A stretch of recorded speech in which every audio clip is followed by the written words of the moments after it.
What did you do today? I just, casually auditioned for Netflix.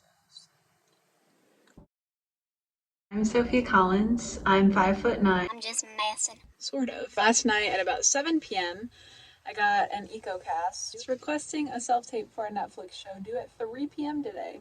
Yeah, that's fine. I totally don't have college classes. I don't have a job. I don't have a life. But that's how this industry works, and if you want it bad enough, you make it work. But basically, I wanted to share with you guys how people get Netflix audition. I think it's really easy, especially for us actors and just people in the industry. See people doing these cool opportunities and be like, hey, maybe I could do that. I just have no idea how to do that. And in this industry, it's obviously really competitive. I feel like a lot of the time people try and hide information from each other, which is so silly. There's enough room for us all. There's like a couple categories of like Netflix auditions. So if you have all those casting sites like Backstage, Casting, Frontier, Actors Access, LA Casting, all that fun stuff. Also, I'm going to be talking about this stuff just assuming you kind of know like the basics of the industry. So I'm just assuming you already know about the different casting websites. I'm assuming you already have headshots. So if you already have those casting sites, you've probably seen on like Backstage or anything like that. Sometimes Netflix does post on Backstage on different websites, but that is only if they have a very specific person in mind or very specific like character trait. So they might be looking for like a non-binary roller skater.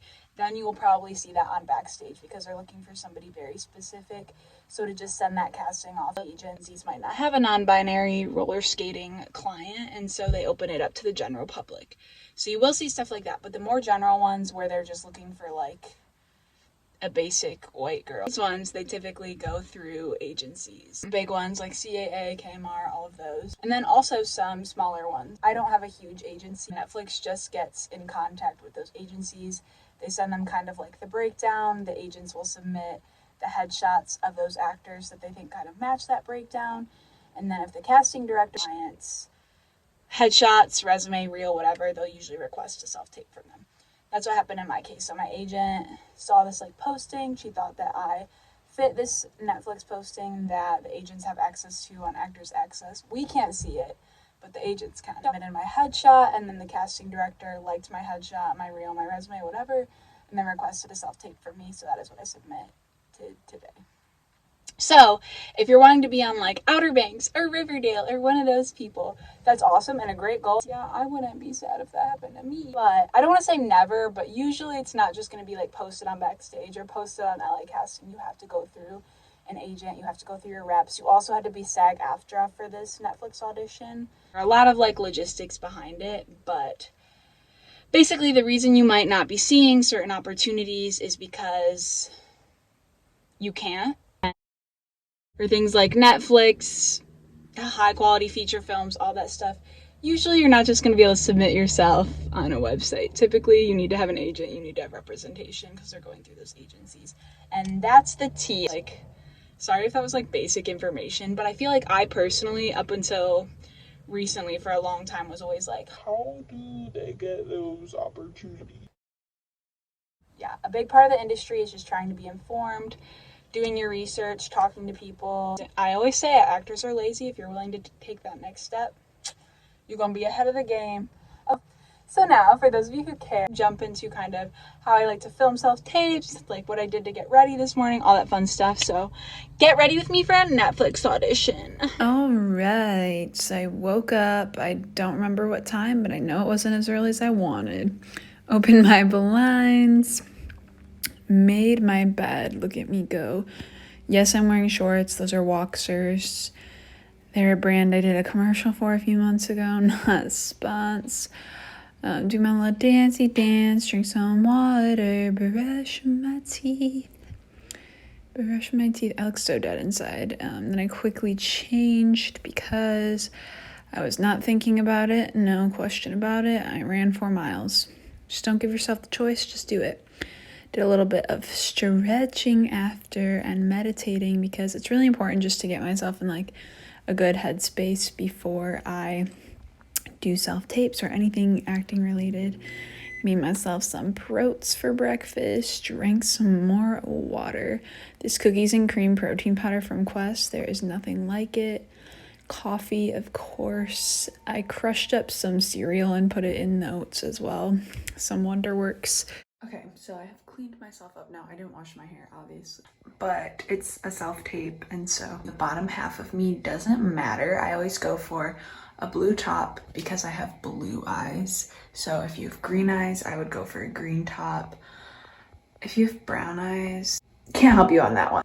And then I set up. So right in front of my window, I always hang my sheet just on between the like bunk beds. Yes, I live in a dorm. If you're new here, I am indeed in college. And then I put up a tablecloth over the light just to soften it. And then this is what it looks like.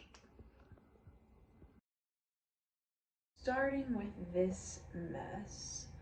For a self-tape, you want your hair in the self-tape to match how your hair looked in the headshot, because typically they're requesting a self-tape based off of that headshot, so they think you look right for the part in that headshot, so it makes sense to try and look like that again, you know? I primed my face and I put chapstick on it, and now it's 12, and I actually have a class from 12 to 12:50. But they are jacked. Yeah? Says do something else and you like them better, you believe them. Of course, they start running the lawnmower just as I'm about to film my tape. So makeup wise, I usually base it a little bit off the character. So if it's kind of like a mean girl type role, I might do a little bit more on the eyes or something like that. You want to make sure you look like your headshot. And also this character that I'm auditioning for is very much like a sweet girl. So I think I'm just going to do pretty natural. Yeah, and I also, instead of just trying to get somebody to read for me, because I felt like I was always annoying all the girls on my floor and stuff, I record the other lines on voice memos, and then I like leave a space where my lines are, if that makes sense. It just seems to be the easiest way. Then I can just practice with my own voice. I don't need another person here, and yeah, it works out fine. So makeup wise, I do keep it natural, but I also do usually do a full face. So I'll do like a light coverage foundation and everything like that, just because the camera, you know, honestly, it looks, I feel like camera makeup a lot of the time looks kind of crazy in person, but it looks good on camera, so. It's a girl dragon. You're a girl dragon! I'm Sophia Collins.